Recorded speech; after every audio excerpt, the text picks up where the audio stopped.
প্রতিবেদনটি দেখলাম এ বিষয়ে আলোচনার জন্য স্টুডিওতে আছেন সহকর্মী আমাদের অতিথি Bangladesh China chamber of commerce and ইন্ডাস্ট্রির সভাপতি মোহাম্মদ খুরশেদ আলম। জনাব খুরশেদ আলম, আপনাকে এই সময়ের বাণিজ্যে স্বাগত জানাচ্ছি। ধন্যবাদ আপনাকে। জি, আপনাকে অসংখ্য ধন্যবাদ আমাদেরকে সময় দেওয়ার জন্য। আমি শুরুতেই আপনার কাছে যেটি জানতে চাইবো সেটি হচ্ছে যে এই যে কর সুবিধার অপরিবর্তিত রাখা, এটা আসলে কতটুকু যৌক্তিক এবং এটা কি আসলে শিল্পের জন্য, বস্ত্রশিল্পের জন্য ভালো কিনা? ধন্যবাদ। দেখেন, বস্ত্রশিল্প বাংলাদেশে একটা প্রতিষ্ঠান। আপনারা হয়তো জানেন কিনা, এই শিল্পটা কিন্তু অনেকে এটা সম্বন্ধে অনেক কিছু জানে না। এই শিল্পটা যদি আপনি হয়তো বলতে পারেন যে আপনারা তো এক্সপোর্ট কি করেন বা কি করেন, আপনি জানেন কিনা বাংলাদেশে 16 কোটি লোকের জন্য লুঙ্গি, গামছা, মশারি, বিছনার চাদর, বালিশের কভার থেকে আরম্ভ করে প্রতিটা কাপড়, আর্মিদের ড্রেস, নেভিদের পোশাক, পুলিশের পোশাক থেকে আরম্ভ করে যত ধরনের কাপড় বাংলাদেশে তৈরি হয় এবং সেটার পরিমাণ কত? $12 বিলিয়ন। গত 2020-এ এই শিল্প বাংলাদেশকে $12 বিলিয়ন পণ্য উৎপাদন করে বাংলাদেশি জনগণের জন্য প্রস্তুত করে দিয়েছে। যদি এই শিল্পটা না থাকতো, আপনাকে এই $12 বিলিয়ন ইম্পোর্ট করতে হতো, ফরেন কারেন্সি দিতে হতো। সেখানে এই $12 বিলিয়ন এখানে লোকালভাবে স্থায়ীভাবে দিয়েছে, ফরেন কারেন্সি সেভিংস করেছে। এখন আপনি বলবেন সেভিংস করলো, ভ্যালুয়েশন কত? আমরা ব্যবসায়ীরা দেখি ভ্যালুয়েশনটা, যে আপনি কত বিক্রি করে, কত কিনে, কত লাভ করেছেন। আমরা কিন্তু ব্যবসায়ী, কিন্তু আমাদের মেন ভীষণটা কি? আপনি বছর শেষে কত লাভ করলেন, বা আপনি কত আয় হইল, আপনি কত সেভিংস করলেন। সেখানে আমাদের $12 বিলিয়ন যে আমরা এখানে লোকাল দিয়েছি, ডোমেস্টিক এক্সপোর্টটা বলি নাই কিছু, সেই $12 বিলিয়ন 65% ভ্যালুয়েশন হয়েছে। 65%, অর্থাৎ হইল যে আপনি যদি এখান থেকে বাদ দেন, বাকিটা আমাদের র মেটেরিয়ালস আসছে। কী কী আসছে? তুলা, ডাইস, কেমিক্যাল, বাকিটা আমরা এখানে দিয়েছি। কিন্তু এখন আপনি আরেকটা জিনিস আছে, ধরেন আপনি এক্সপোর্ট করতেছেন গার্মেন্টস। আপনি যদি দেখেন যে গার্মেন্টসের ভ্যালুয়েশন কত, এই যে আমাদের এখানে আমাদের একটা এই টেক্সটাইল খাতটাকে সত্যিকার অর্থে যারা নীতি নির্ধারণ করেন, তারা কিন্তু এটাকে সেফগার্ড দিচ্ছেন না। স্থানীয় শিল্পকে আপনাকে সর্বপ্রথম দেখতে হবে। আপনার স্থানীয় শিল্প, আপনাকে শিল্প রক্ষা করবেন, আপনার দেশের উন্নতি হবে। আপনি শিল্প রক্ষা করবেন না, শুধু ইম্পোর্ট করে নিয়ে আসবেন। আপনি শুধু ইম্পোর্ট করবেন, এক্সপোর্ট করবেন। ভ্যালুয়েশন কত? 30%। তাও এখন সেই 30% উঠাই দিয়ে হয়েছে। আপনি জানেন একটা ভ্যালু নর্মালি, কিন্তু এখন ইউরোপ ইউনিয়ন বা আপনার ধরেন ইউএসএতে যদি আমাদের এই এক্সপোর্ট করতে হয়, আমাদের কিন্তু 50% ভ্যালুয়েশন করতে হবে। কিন্তু আমরা এখন কি করতেছি? আমরা স্থানীয় শিল্পকে সুযোগ সুবিধা না দিয়ে এই শিল্পকে ধ্বংস করার জন্য আমরা সবাই ব্যতিব্যস্ত হয়ে গেছি বা প্ল্যানিং করতেছি। কিন্তু আমি বুঝতে পারি না এই প্ল্যানিংগুলো বা পরিকল্পনা এই শিল্পের জন্য যারা করতেছেন তারা কারা।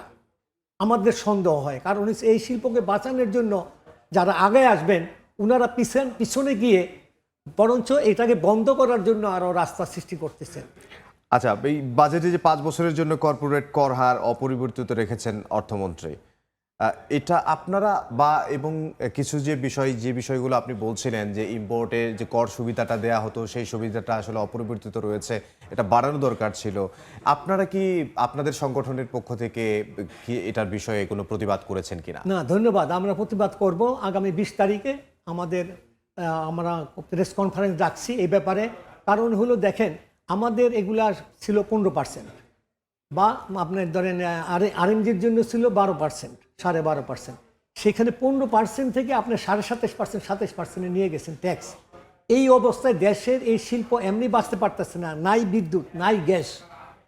30% ফ্যাক্টরি বন্ধ গ্যাস এবং বিদ্যুতের জন্য। আমাদের সমস্যা হয়েছে কি জানেন? কোনো পরিকল্পনা নাই। আর যে পরিকল্পনা করে, সে জানে না যে কোন পরিকল্পনা করতে হবে আপনাকে। আপনি কোন রাস্তায় যাবেন, আপনাকে দেখাচ্ছে কাদার রাস্তা। আপনি সোজা রাস্তা, ভালো রাস্তায় আপনি যাবেন, সুন্দর রাস্তাটা দিয়ে আপনাকে বলছে আপনি এখানে যাবেন না, আপনি কাদা দিয়ে নামেন।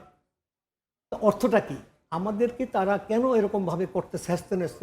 এই শিল্পটা এত সুন্দরভাবে আসছিল। দেখেন, আমাদের আপনি জানেন বিটিএমের আন্ডারে আমাদের $22 বিলিয়ন আমরা ইনভেস্ট করেছি।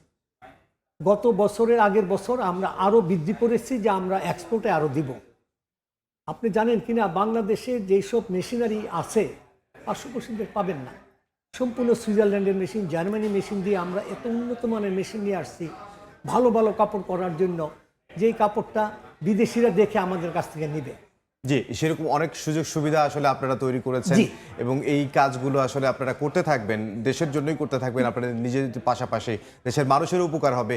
কিন্তু আমার কথা হচ্ছে যে এই যে কর সুবিধাটা অপরিবর্তিত রাখলো, যেটা আসলে একটা চাপে ফেলবে আপনাদেরকে, এর জন্য আপনারা প্রতিবাদও করবেন।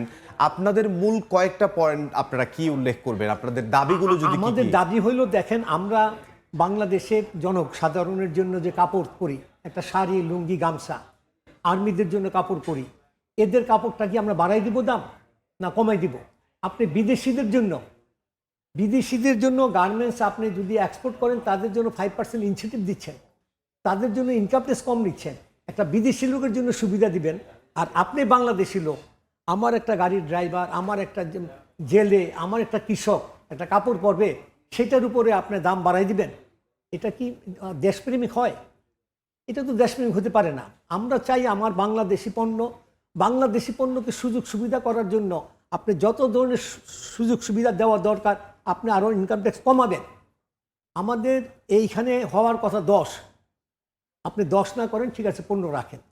একটা ইন্ডাস্ট্রিয়ালের জন্য কিন্তু সেটা কি 27 হয়ে যাবে? 27 হয়ে গেছে, তারা 27 বলেছে। এটা তো আমরা মানবো না। আমাদের তো ফ্যাক্টরি বন্ধ করে দিয়ে চাবি দিয়ে, তালা চাবি দিয়ে আমরা এনবিআর গিয়ে বসে থাকবো, আমাদের কোনো রাস্তা নেই। 15 পর্যন্ত হলে আপনাদের জন্য 15 পর্যন্ত ঠিক আছে, সরকারও লাগবে, কিন্তু জিনিসটা আমার উপরে ট্যাক্সটা দেওয়া মানে কিন্তু আমার জনসাধারণের উপরে দেওয়া। বাংলাদেশি যারা আপনি জানেন আমাদের মধ্যবিত্ত লোক, গরিব মানুষ, তাদের জন্য আমরা কাপড় বানাই। একটা দেখেন, আপনি গিয়ে দেখেন বাজারে, দেখবেন একটা পেন বিক্রি হয় 150 টাকা, 200 টাকা, 100 টাকা। একটা লুঙ্গি বিক্রি হয়, একটা শাড়ি বিক্রি হয়। তো এগুলো সস্তা দিচ্ছি কি জন্য? আমরা দিতে পারতেছি দেশের জন্য। এখন আপনি যদি চান এটা বৃদ্ধি করতে হবে, জনসাধারণ গিয়ে পড়বে, আমার তো কিছু হবে না। কিন্তু আমরা চাই যে এই শিল্পটাকে বাঁচায় রাখেন এবং বাংলাদেশের নাগরিক যারা আছে তারা যাতে এই সুবিধাটা পায়, সেজন্য আপনারা কর সুবিধাটা 15% 15% আমরা চাচ্ছি যে আপনারা দিতে। অন্যগুলো যাদের আছে তাদের 12 আছে, ঠিক আছে, আমাদের আপত্তি নেই। আরএমজির জন্য হয়তো 12 আছে, ঠিক আছে, রাখেন, ভালো। তো আরএমজির জন্য যদি হয় একই সেক্টরে আমরা টেক্সটাইলের সঙ্গে জড়াজড়ি, আমারটা কেন 27 করবেন আপনি?